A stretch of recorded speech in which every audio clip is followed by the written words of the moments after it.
Welcome to the Automate Your Way to Freedom show. I'm your host, Janine Betts. We're going to be talking about the real method, and today I'm going to focus on the first part of that framework. You'll be able to watch the second part of that framework in episode 2. So what is the real method, and why does it matter to be successful in marketing yourself online on social media? If you are a network marketer, if you are an affiliate marketer, you realize that there are 2 ways to go about your business in being successful. The first one is doing all the wrong things because that's what everybody else is doing out there on social media. They are sending cold messages to random strangers. They are spamming their links everywhere, expecting that that will somehow get a sale. They are begging friends and family to buy from their link so that they can make a sale that way. What's done in the industry, unfortunately, and it's a real turnoff. Nobody wants to buy from somebody like that who is desperate, who doesn't care about who they're talking to, who's only focused on wanting to make a sale. So the real marketing framework, how you become a real marketer, is you start with R, and R stands for relationship.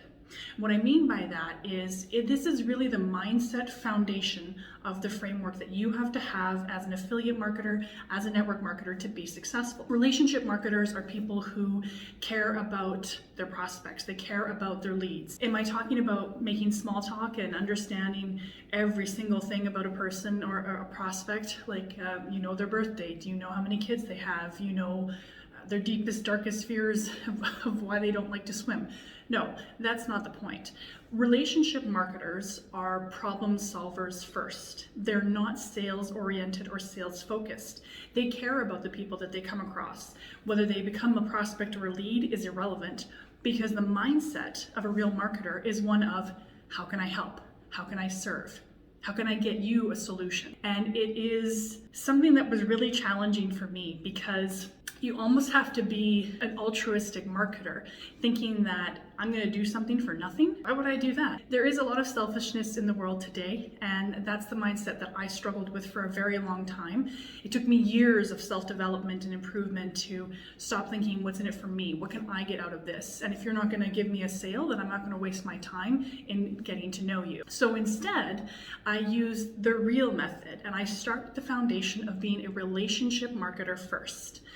When a lead comes to me, if there are things that I can't help them solve with my product or my service or my opportunity, that's okay. I'll go refer them to someone else who can help. I will recommend a YouTube video that I saw that really made a difference for me. If you take the equation of what's in it for me out of it, if you take off the focus of I need to make a sale, then you are going to build relationships, because what's going to happen is that person who may or may not have become a prospect or may not have bought it from you is going to go, wow, this person really cares about me. Like, they actually solved my problem and they didn't force me to buy something. I wonder what they do for a living. So the mindset that is required is one of, as I mentioned, serving. How can you get that mindset? How can you become a relationship marketer?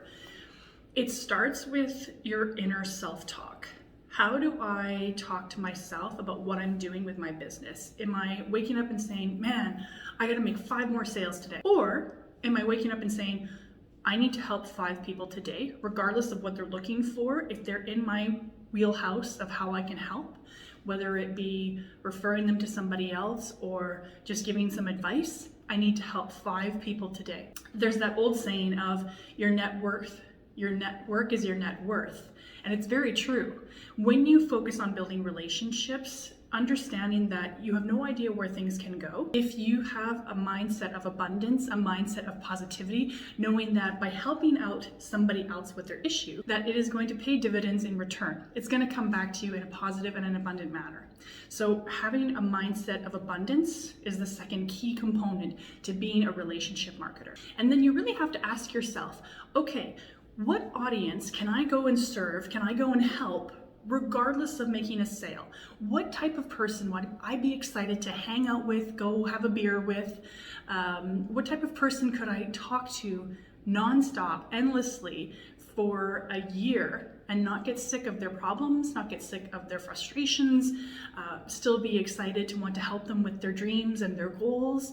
Who is that person that I could build an entire brand around? Because at the end of the day, relationship marketers are focused on fixating on a person who fits a specific demographic and psychographic so that you can serve them and build a community around them. So that is the R in the Real Marketing Framework, how to become a real marketer.